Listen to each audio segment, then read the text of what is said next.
Aduh lah. Duk mikir lah ke mana cara. Pening pala-pala. Duk mikir lah ke mana nak suruh pandai budak ni. Tapi gak Allah. Itulah.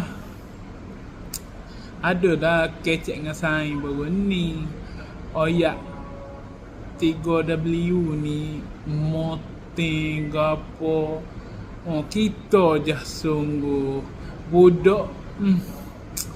Allah, lepas tu gak saing pun royak. Kita ngajar pekal lo. Oh, ikut dia pehe ko, tak pehe ko ikut dia. Oh, sebenarnya kita boleh buat, tapi nyanyo lah. Nyanyo dia kalau kiranya.